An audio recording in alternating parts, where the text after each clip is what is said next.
Infirmary, SGC 2000 hours. Cassie couldn't believe she had gotten herself into this position. She glanced at the cool, emotionless eyes of Faith.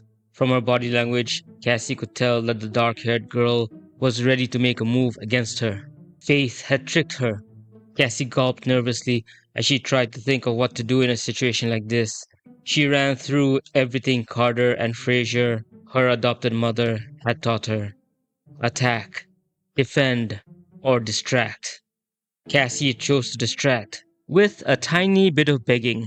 Please, Cassie pleaded, pouting at Faith, who responded with a smirk. Don't do this. Give, give me a chance. Pretty please? With the cherry on top, Cassie glanced around the infirmary with wide, searching eyes, but she was alone with Faith. The nurse who had been stationed at a distant desk had gone off to do her rounds now that Faith was feeling better. The young redhead closed her eyes, realizing there was no one who could help her, before turning back to Faith and silently mouthing, Please? Faith's lips curled into an evil grin as she leaned forward on her bed. Sorry, there's no one who can help you now. You lied, Cassie huffed, staring down at the chessboard on the table as Faith delivered checkmate. She and Faith were sitting on the latter's bed after Major Carter had left nearly 40 minutes earlier with Fraser and Daniel for briefing with Hammond. Not long after, Cassie had asked Faith if she wanted to play chess. After all, a small magnetic board was kept in the infirmary to pass the time. At first, Faith had answered with a soft, almost hesitant no, staring down at the bed before glancing around the infirmary and finally settling her gaze on Cassie. Her expression turned almost pathetic as she added, I mean, I can't play. I don't know how. Cassie had offered to teach her, and Faith had accepted. Faith watched as Cassie hopped off the bed and hurried to the nurse's station on the far side of the infirmary, where she crouched down and opened the bottom drawer. Cassie pulled out the magnetic chess set and rushed back to Faith's bed, while Cassie set up the pieces on the rolling table and explained the rules of chess. The dark haired slayer recalled Professor Dormer teaching her how to play. It had been one of the first things Faith's former watcher had done after finding the then potential slayer on the streets, a way to teach patience and strategy, and a coping mechanism for everything Faith had endured with her parents after running away. After Cassie finished setting up the board and explaining the pieces and their movements, the two began playing. They spent some time in quiet contemplation during the first round, with Cassie carefully gauging Faith's moves, until she suddenly realized that Faith was only one move away from checkmate. Lucky win, Faith remarked with a casual shrug, watching Cassie's stunned reaction. Aha, Cassie murmured, nodding as suspicion crept onto her face. After a few more losses, her lips spread into a wide smile. You know how to play. You were just trying to hustle me, weren't you? Was not, Faith shot back, her tone laced with mock horror. You're just like Sam, Cassie remarked as Faith tilted her head, looking quizzically at the young redhead before her while she continued speaking excitedly. We went to this place called O'Malley's the first time I was brought to this country. We finished dinner and everything before Sam, Mom, Jack, Daniel, and Murray went to play some pool.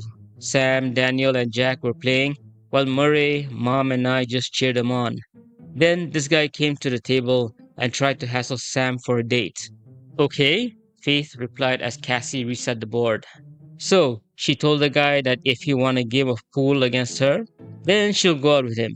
But if she beat him, then he had to pay her $200. Cassie continued, suppressing a chuckle. I didn't know why the others were hiding their smiles at the time, but Mom told me later that Sam had been playing pool ever since she was in high school. She could even perform perfect trick shots. Mom said Grandpa Jacob would go on tours overseas when he was with the Air Force, so Sam had a lot of time to practice.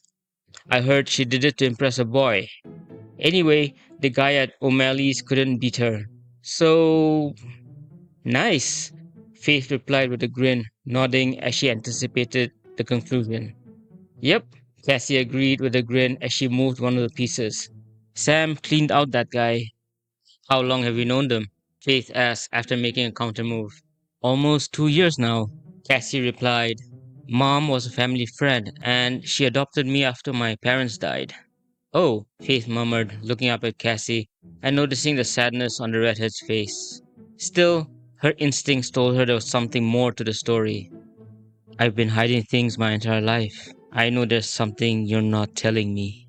You said that the dog brought you to the States, Faith continued as Cassie nodded. So, where are you from? Toronto, Cassie answered, glancing up at Faith, who nodded before looking back down at the chessboard and making a move. That's a lie, Faith thought to herself as she glanced up at Cassie, who then made another move. I've lived on the streets. I've had to do things that other people would never do just to make it through. So I know how to read people, whether they're telling the truth or what they want, at least when it comes down to other things. That's how I knew the sleaze back at the motel in Sunnydale wanted me to. Shut up, Faith. Faith shook her head, trying to push away the images of what she had done to survive back in Boston, and what she had continued to do while living in the motel in Sunnydale. Faith? Cassie asked, looking at the Slayer with concern. Are you alright? Should I call Mom? No, Faith replied, looking back at Cassie, slightly taken aback by the genuine concern on her face. The same genuine concern she had seen from the General, Dr. Fraser, and Major Carter. I'm alright. Let's play. Sure, Cassie answered as they continued the game. So, did your mom teach you how to play chess? No, Faith answered curtly as she examined the pieces, thinking through her possible moves. At the same time, Cassie looked up at her and noticed the icy expression on Faith's face as she studied the board. Maybe I shouldn't talk any more about her mom, Cassie thought to herself. Okay, Cassie murmured as she moved the pawn just before Faith made a counter move. The two of them sat in silence for 20 more minutes, making one move after another, before the infirmary doors slid open and Carter entered, with Daniel and Fraser close behind. Hey guys, Daniel greeted as he followed Fraser to Cassie's side of the bed. He smirked at the two young women playing chess. Oh, who's winning? I think it's a draw this time, Cassie replied, glancing up at Faith with a small smile. Hey Cass, Dr. Fraser greeted. How'd you like to go with me, Daniel, and Murray to pick up some pizza? I need to get out of the mountain, and I thought you could use some fresh air. Can't Faith come with us?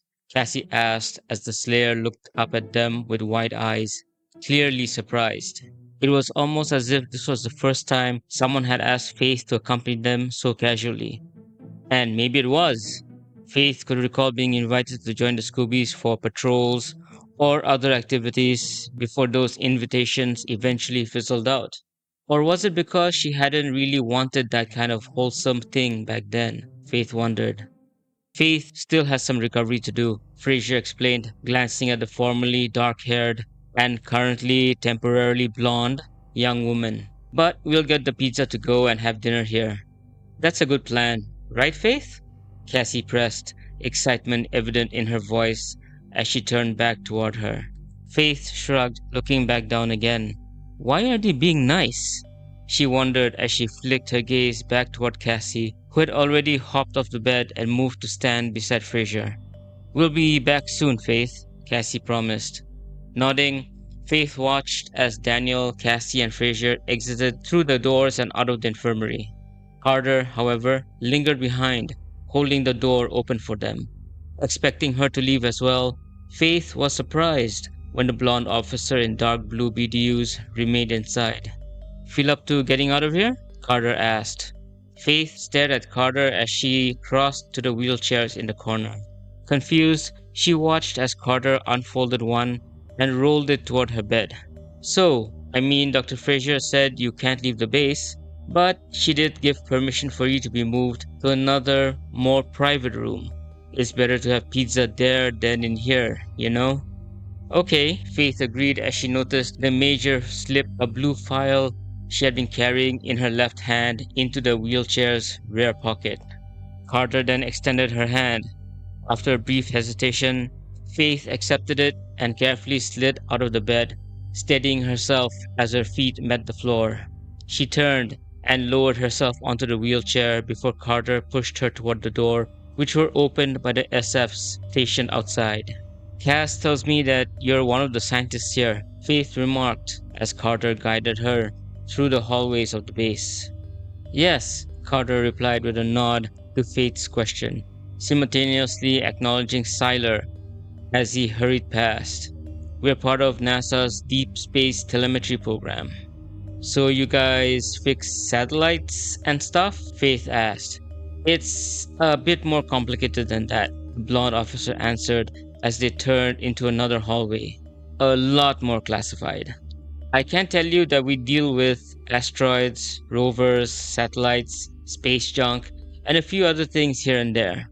Neat, Faith remarked, glancing around at all the SFs and airmen moving about. Must be a lot of important stuff here, huh? Yes, Carter responded as they approached a door at the end of the hallway, where Faith noticed a female airman standing guard. So, Faith quipped sarcastically, I get put into a better cell, huh? Carter merely frowned as they neared the door. She offered no answer, clearly wanting Faith to see for herself where she was being taken. Carter stopped, then inclined her head to the airman, who turned and slid a keycard through a panel next to the doorframe. As the airman opened the door, Faith glanced over her shoulder and realized she had been right not to attempt an escape earlier. She spotted numerous SFs carrying rifles, along with various airmen and personnel armed with sidearms stationed everywhere. If she had tried anything, she could have been shot. Not could have, Faith corrected herself as she heard the door open and turned back. Would have been shot, which means I can't try anything now either, especially since I'm not at 100%. At least I'm safe from the invisible chick that blew herself up, according to Baldy. Faith stared in surprise at the room. It definitely did not resemble any regular cell. Carter pushed the wheelchair inside before turning to address the airman. Faith continued surveying the space. A bed in the middle, pictures of planets on the walls, a chest of drawers in the corner, a small table with a chair along one wall, and a larger table on the other side with 4 chairs. As Faith looked around, she heard Carter inform the airman that she was relieved for a few hours. Faith glanced over her shoulder as the older blonde instructed the airman to take a long break and return in 2 hours. Understood, ma'am, the airman acknowledged, nodding at Carter and then at Faith before leaving. Faith watched Carter exhale softly, then stepped fully into the room and closed the door behind her. You feel like sitting on the bed? Carter asked. The mattress isn't the best, to be honest, but it's far better than the beds in the infirmary. Faith nodded and Carter guided her toward the bed. With careful movements, she helped Faith stand and then gently eased her down onto it. Faith shifted backward until she rested against the headboard, watching as Carter folded the wheelchair after retrieving the blue file from its back pocket. Carter placed the file on a larger table, then turned back toward Faith with a small smile. Faith remained silent, suspicion etched across her face as Carter approached and asked if she could sit and talk, at least until the others returned with the pizza. Faith was fully aware of the danger she was in the longer she stayed. The council could still reach her, and the military might force her to work for them, or cut her open for experimentation if she refused. At the same time, she wanted answers about the so-called demon with the strange symbol on his forehead, working for the military, and about what Cassie was hiding. After a moment, Faith gave a slight nod, allowing the blonde officer to sit. The SGC briefing room moments earlier. Carter had already been given clearance to tell Faith that she was her daughter, following the debriefing with the rest of SG-1, General Hammond, and Dr. Fraser. The revelations from Carter and Hammond had stunned Teal, Daniel, and Fraser. The existence of demons, vampires, magic, slayers, Faith's involvement with the mayor in a plan to become a pure demon and end the world, Tara and her possible connection to the Nox, and the reach and power of the council. When the council came up, Hammond disclosed what had happened to the president, and likely to the prime minister as well, with both men having their memories altered regarding Faith's true identity. He instructed Carter to prepare the Tok'ra memory recall device so it could be used on the president and later on the prime minister. As the briefing continued, Dr. Fraser made another startling observation. Faith's belief that Teal'c was a demon. I am most certainly not a demon, Dr. Fraser, Teal'c stated evenly as the others looked at him, then back at the doctor. Of course not, Teal'c, she replied. I'm guessing that whatever mystical effect is influencing Faith, or Ellie, allows her to sense Goa'uld symbiotes. A useful ability, General, Teal'c added. The General inclined his head in agreement. Carter, however, lowered her gaze to the table before speaking quietly. She suggested that Faith should be told about the Stargate. When the others looked at her in confusion, she explained that her father, General Jacob Carter, was a Tok'ra, and that it was entirely possible Faith would believe her own grandfather was a demon. Maybe she senses only the Goa'uld, Daniel suggested, and not the Tok'ra. Maybe, Carter conceded, but if she senses the symbiote, I don't know how to explain that my dad isn't a demon. I'll speak to the president once we've identified who altered his memories, Hammond assured her. Carter nodded. In the meantime, I want the truth about what happened with Sunnydale's deputy mayor and this Professor Worth. Tell her that if we have the truth, we can help her. Understood, sir, Carter responded before the general rose and dismissed everyone. Faith's room, now. Back in the private room, Carter sat across from Faith on the bed, offering a small, tentative smile. She glanced down at the green bed sheets before meeting Faith's eyes again. I know you've had a tough life, Faith, Carter began. Faith sighed, folding her arms across her chest and shifting uncomfortably. I don't want anyone's pity, Faith cut in, her gaze fixed on Carter. No, I mean, Carter murmured, wiping her face with both hands as she tried to steady herself. I've thought about this for so long. What? Faith, Carter replied, rising from the bed and crossing to the large table where she had left a blue file. She picked it up, then returned and sat down again. There are some truths I need to know about you, about what happened in Sunnydale. And I mean everything. Right, Faith scoffed. And then what? I get shipped back to the council? Or you feel better cause you helped the troubled girl of the day? So that we can protect you, Carter insisted, leaning in. We want to protect you, but we need to know the truth. No, Can I tell you a story? Carter asked, shifting closer to a surprised Faith. Let me tell you a true story, okay? Please? Listen, Faith exhaled, shaking her head and raising her hands in surrender. Sitting cross-legged in sweatpants and a t-shirt, she added, You mean well, I'm sure you do. But the military is no better than the council and... Please, Carter urged, her voice tight. Faith sighed again and lowered her hands onto her knees. She studied the woman in front of her, noting the tears gathering in her eyes. Whatever this was, it mattered.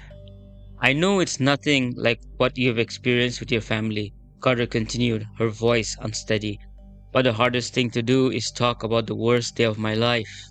So please, just listen. I swear to you I'm not lying about anything. Faith hesitated, then gave a small nod. Her instincts told her to stay quiet and listen. I'm from a military family, Carter began. Most of my time was spent with my mother and my younger brother at our home in Colorado Springs. My dad was deployed to different bases all around the world, so I didn't see him much, but we'd always sit down and read the letters he sent us. Faith almost interrupted, but something held her back. When my father came home, we had good times, Carter continued, brushing away a tear. There was one day while he was stationed at Peterson Air Force Base, he got delayed. He was supposed to pick up my mom, but he couldn't get away from an assignment. So, during a particularly bad thunderstorm, she waited, and when he didn't come, she took a cab home. On the way back, her cab was hit head-on by a drunk driver. She died instantly. I'm sorry, Faith murmured, her gaze dropping. Carter nodded, wiping her eyes before letting out a small, hollow laugh. I hated him for a while, you know. My dad? I blamed him for her death. Later, I realized there was nothing he could have done. Your brother? Faith prompted quietly. How did he take it? He didn't forgive him for a long time, Carter replied. Eventually he did, years after I did, but he was estranged from him for a long time. Dad's main duty was always to the Air Force. She paused. I think my brother felt the same way about me too, because I wanted to make my dad proud. I wanted to follow in his footsteps. So I applied to the academy and I got in. I was so happy. I told Mark, my brother, I told my Aunt Betty, who was ecstatic, and I told my boyfriend, Ron. To celebrate, Ron and I, well, yeah. Okay, Faith muttered, shaking her head as the image formed despite herself. And then I was set to join after high school, the major continued, her hand instinctively drifting to her abdomen as she rubbed it unconsciously. But, Faith's eyes widened as she noticed the gesture. You are pregnant. Yes, the major confirmed, catching herself and placing her hands back on the bedsheet. I knew I wanted to keep the baby, there was no question, but I was afraid I would disappoint my dad or Mark, and the academy couldn't accept someone, a single parent. They'd say the child could take away focus from the mission. So you gave up the baby, Faith cut in, an edge creeping into her voice. Nice, good for you. Your life doesn't. Please, Carter interrupted gently, meeting Faith's gaze. Just hear the whole story. I'm not perfect. I've made mistakes. But having that baby was the best thing that ever happened to me. Faith went quiet. I went to Ron, Carter continued. I told him everything about the academy, about the baby. I asked him to take full custody. I told him that once I graduated, we could share custody, or I could take full custody, and I wouldn't ask anything from him. But he didn't, did he? Faith muttered. No, Carter replied. She went on to explain how she approached her Aunt Betty about taking full custody of the child, with the understanding that the child would be returned after she graduated. She agreed immediately, but I begged her not to tell Mark or my dad. I started wearing loose clothes around the house, and somehow Mark never noticed. Dad was deployed elsewhere during my pregnancy, so Aunt Betty moved in to help. She used the cover story that she wanted to look after her sister's children. Did you know if the baby was a boy or a girl? Faith asked. A girl, Carter answered, faint smile breaking through her tears. I was going to have a beautiful baby girl. Was? Faith echoed, her expression shifting to alarm. Don't tell me. The day of the delivery, the major began, her voice breaking before she trailed off. She lowered her head, her breath turning shallow and uneven. Faith watched as the woman in front of her began to pant, tears falling onto the bedsheet. She wanted to reach out, to say something, anything, but the words wouldn't come. Faith then saw Carter shake her head. Before she lifted her gaze again, her eyes red and puffy. The day of the delivery, I was there with Aunt Betty. I think Mark was in school or somewhere. All I remember is begging my Aunt Betty to take my baby, to give her a good life until I was done, to give Ellie a good life. You named your baby Ellie, Faith asked quietly. After my mother, Eleanor, Carter replied with a faint smile. Ellie Carter. I don't know what would have happened, Faith. Maybe at the last moment, I would have changed my mind and decided to forego the academy and go to a university nearby so I could be with my baby. You know how they say a mother's priorities change once a baby is born? Never happened with me, Faith murmured. Carter reached out and took Faith's left hand, giving it a gentle squeeze. I lost my baby, Faith, Carter continued, her voice tightening as Faith closed her eyes and looked down at the bedsheets. The single worst day of my life was losing my baby girl. Aunt Betty and I held her unmoving body in my arms, and then she was taken away. We buried her. My aunt paid for the funeral, and it's something I never told anyone. Not my family, not my friends. I'm sorry, Faith whispered, glancing up before looking back down again. I wanted to give up going to the academy altogether, Carter went on, tears welling as she struggled to maintain composure. I know how selfish I was. I wanted to hand Ellie off to Ron. I wanted to hand her off to Aunt Betty. I thought I could show how sorry I was by not going to the academy. But you went, the Slayer replied softly. My Aunt Betty told me that going to the academy would make my daughter proud of me. Carter explained. You'll become the best officer you can be and make that little girl proud of her mother. That's what Aunt Betty told me. That's what I tried to do. During basic, I was always running toward Ellie. During my studies, I imagined she was right there with me, playing with my keys or something. Most nights, I fell asleep crying before dreaming of holding her in my arms. I did the best I could for her. After graduation, I visited her grave every day. When I was deployed to the Gulf, I told her that if it was the last time I came to see her gravesite, then it meant I was with her. I visited her every day when I was in Colorado Springs. I even visited her before I was stationed at the Pentagon, and I still visit her now that I've been transferred here. Everything I've ever done has been for her. I wanted to show her the future I always dreamed for her. I wanted her to know that I never gave up because the thought of her being disappointed in me breaks my heart. I'm sorry about your daughter, Faith offered gently, lifting her eyes. Then the major continued, cutting her off. I discovered something incredible, something I never knew existed. Magic. Oh boy, Faith muttered.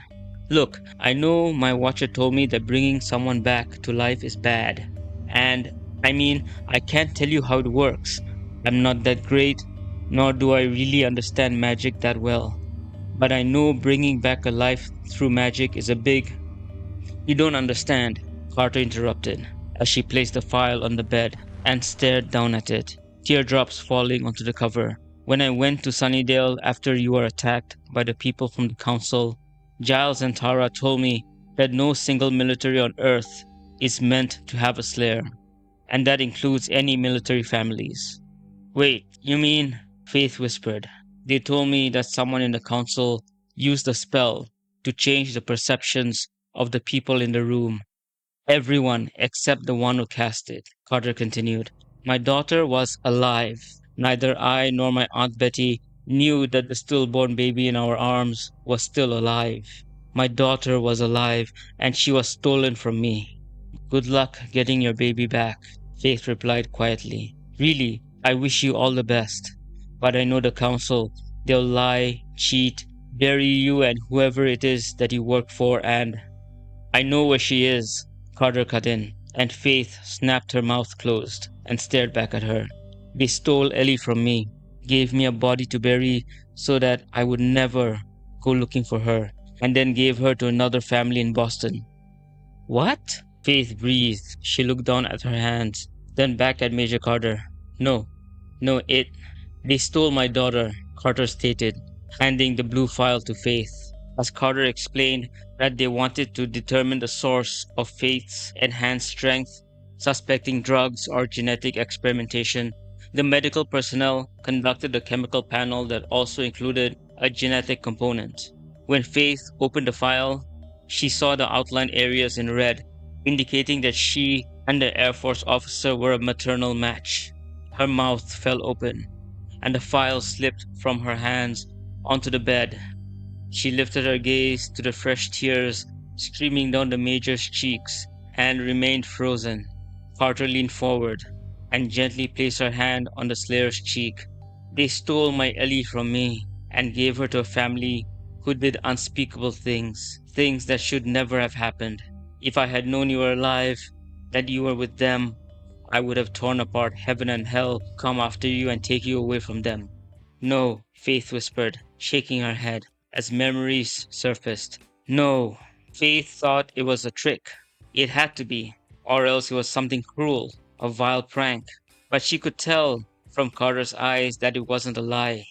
The Major was telling the truth, and the DNA test confirmed it. DNA doesn't lie. People lie. And DNA doesn't, which meant the woman seated before her was, for all intents and purposes, her mother. I'm sorry, Carter murmured, as she gently pulled the stunned Faith into an embrace, resting her head on the Slayer's shoulder. I'm so sorry about everything that happened to you. Carter held on to Faith for a few moments before she felt the Slayer's arms slowly wrap around her back.